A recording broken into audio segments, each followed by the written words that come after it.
사무엘상 17장 12절부터 27절까지 말씀입니다.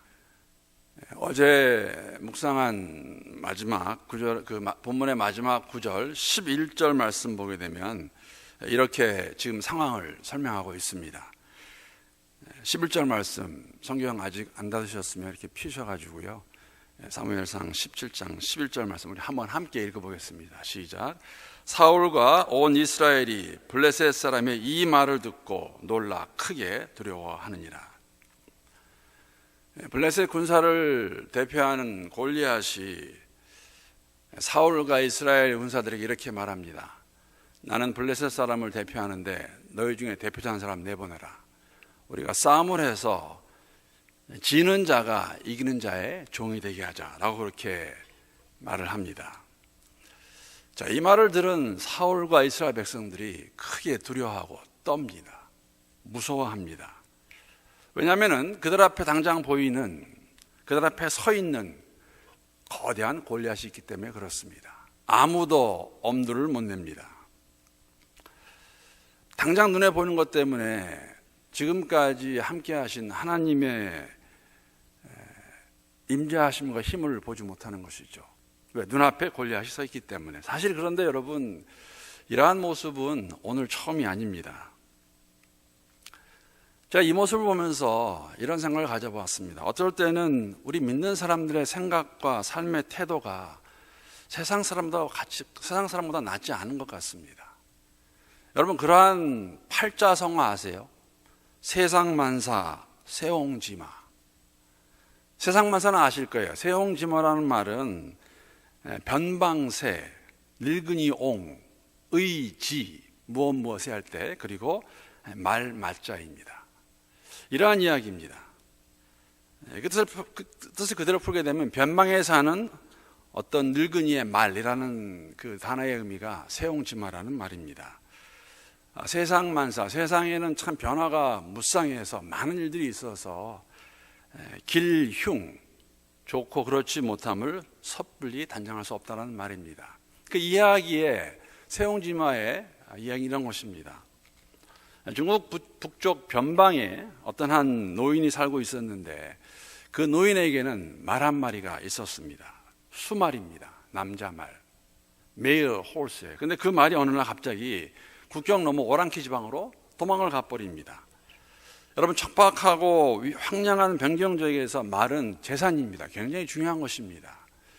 근데 그 말을 잃어버린 노인을 보면서 주위에 있는 많은 사람들이 정말 이구동성으로 그렇게 말합니다. 안 되셨습니다. 정말 힘드시겠습니다. 그랬더니 노인이 태연하게 이렇게 말합니다. 글쎄요, 이 일이 오히려 복이 될지 누가 압니까? 라고 말을 합니다. 아니나 다를까 몇 달이 지난 다음에 이 도망갔던 수말이 암말 한 마리와 망아지를 데리고 돌아옵니다. 많은 사람들이 와서 정말 기쁘게 말하는 것이죠.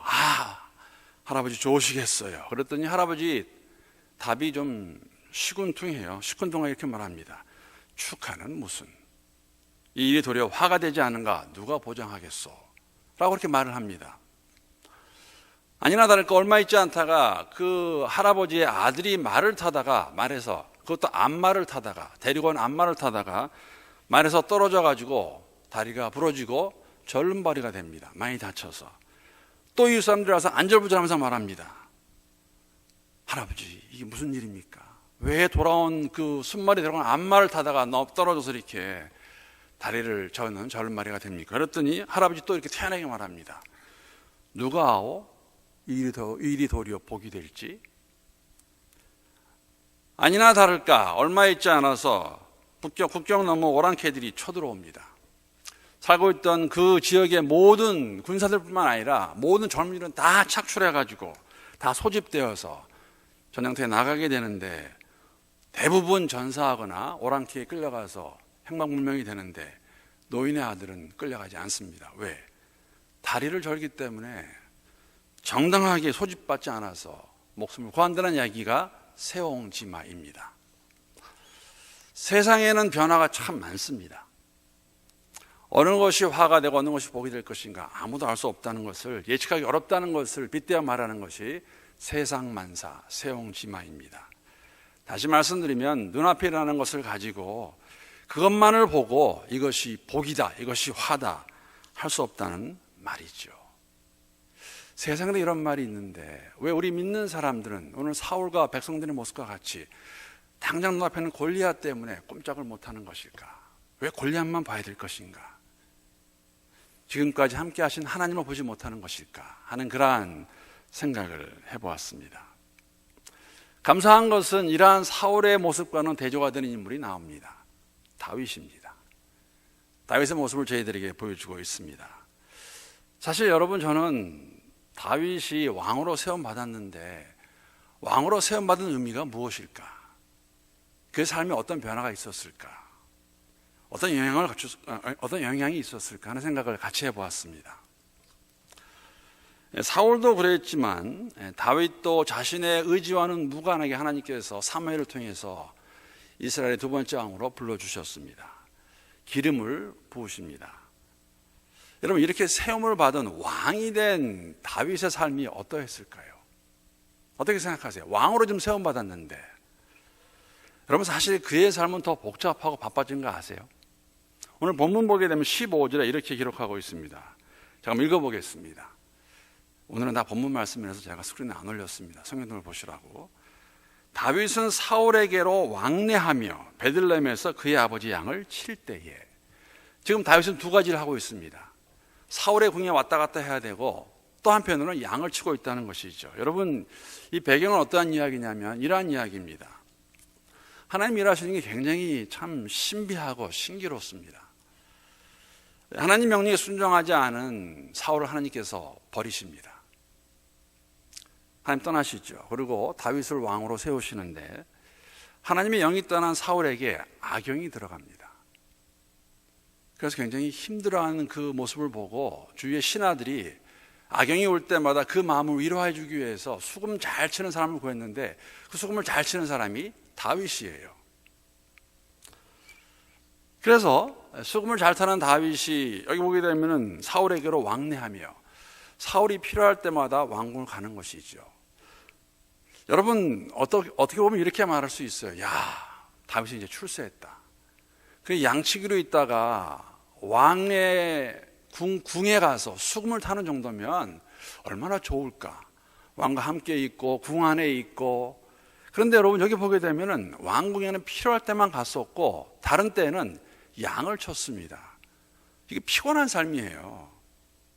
그냥 양만 쳐도 지금 피곤한데 왕의 궁까지 왔다 가야 되는. 그런데 또 한편으로는 필요한 삶의 모습이었습니다. 왜? 다윗은 왕이 될 것입니다. 사울의 왕궁에 드나들면서 무엇을 보았을까? 모세가 40년간 바로의 궁에서 자라면서 그것이 그가 보고 느낀 것이 무엇이었을까? 배운 것이 무엇이었을까? 다윗도 그러하지 않았을까? 사랑하는 성도들, 우리의 삶도 크게 다르지 않습니다. 우리는 사실 예수를 믿기 때문에 삶이 더 피곤해지고 복잡해졌어요.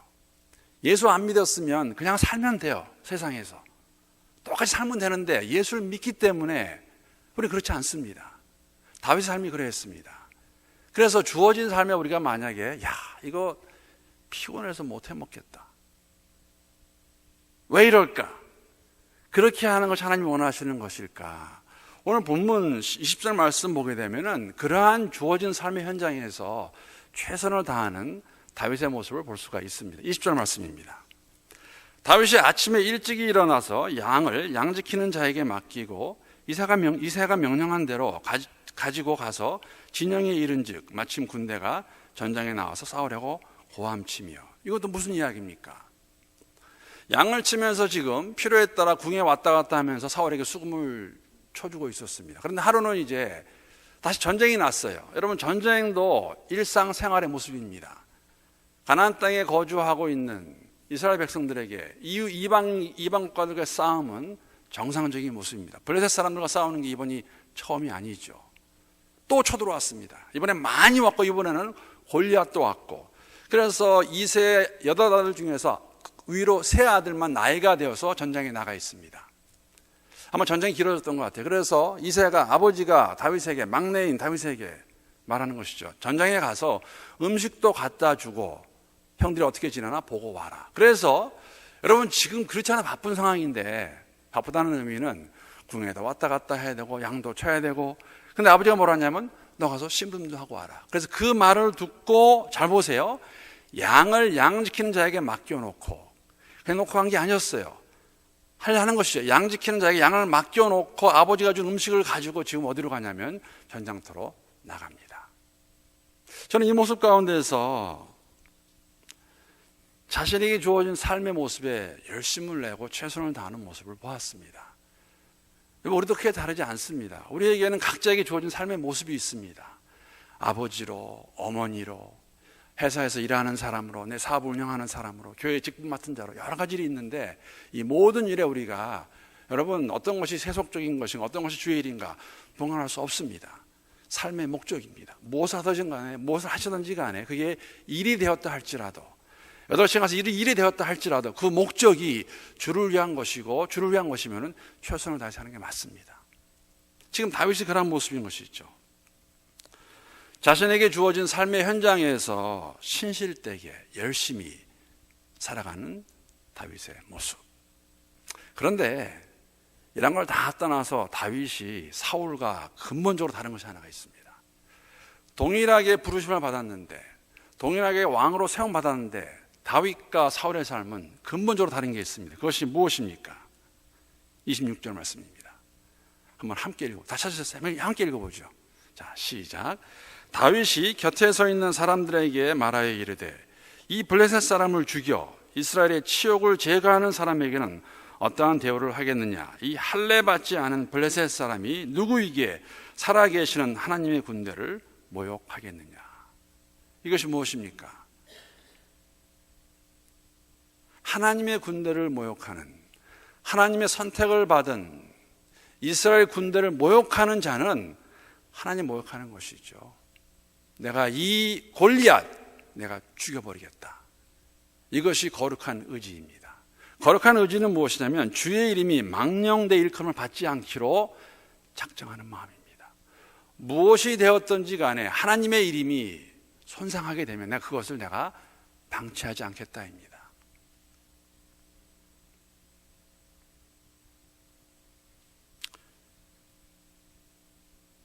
지난번에 사건 기억하시는지 모르겠어요. 많은 블레셋 사람들이 이스라엘 군으로 에워쌌습니다. 아무도 꼼짝 못해요. 근데 그때 요나단과 그의 무기를 든 소년 2명만이 블레셋 진영으로 들어갑니다. 자살행위예요, 여러분. 죽으라는 것이죠. 하나님께 기도하는 가운데 응답을 받아서 하나님 제가 표적을 주십시오. 만약 거기서 나한테 오라 그러면 내가 들어갈 것이고 하나님 뜻을 알고 거기 있으라 그러면 하지 않겠습니다. 했더니 아니나 다를까 그 사람들이 오라 그러잖아요. 하나님 뜻으로 알고 2사람만이 적진에 들어가서 20명을 죽이는 것이 시초가 되어서 이스라엘군은 대승을 합니다. 지금도 똑같습니다. 골리앗이 딱 버티고 있고 너희들 한번 나와봐라. 너희가 나를 이기면 우리가 너희 종이 되겠다. 만약 우리가 너를 이기면 너희가 우리의 종이 되라. 이 말을 들은 사울과 그의 군사들은 꼼짝 못합니다. 그런데 다윗은 그것을 듣고 분개해요. 이게 말이 되는 이야기냐? 어떻게 하나님의 군대를 모욕할 수 있느냐? 하나님 군대를 모욕하는 것은 하나님 모욕하는 것이기 때문에 내가 비록 요거밖에 안 되지만 내가 저 골리앗 죽여버리겠다. 왜? 하나님의 이름을 망령되이 일컬었기 때문에. 사울과 다윗이 결정적으로 다른 것은 하나님을 향한 그들의 마음입니다. 그 마음은 순종입니다. 제사보다 나은 것이 순종이라고 말씀했습니다. 이것이 바로 동일하게 세움을 받았음에도 불구하고 사울과 다윗을 다르게 하는 모습이었고 쉽지 않은 모습이었습니다. 사랑하는 성도 여러분, 이러한 순종의 모습으로 나아갈 때 우리 앞에 놓여있는 수많은 골리앗을 이길 수 있습니다. 이런 말씀은 골리앗도 여러 가지 모습으로 다가오실 것입니다. 여러분들에게 이렇게 생각하시면 됩니다. 내가 주를 따라가는 데 있어서 주의 종으로 살아가는 데 있어서 하나님의 백성으로 살아갈 때에 세상에서 말하는 것을 가지고 할 수 없다라고 하는 것, 그러나 말씀을 가지고 믿음 안에서 내가 아무리 강하고 내가 이렇게 보였다 할지라도 할 수 없다 할지라도 주 안에서 감당할 수 있는 그러한 삶의 자세와 태도, 이것이 골리앗을 바라보는 믿음의 눈이고, 그러한 세상을 향해서 하나님의 이름을 높여드리겠다는 것이 거룩한 의지입니다. 이러한 거룩한 의지를 가지고 주를 위해 살아가는 여러분과 제가 되고, 그러한 교회가 될 수 있기를 우리 주님의 이름으로 축복합니다.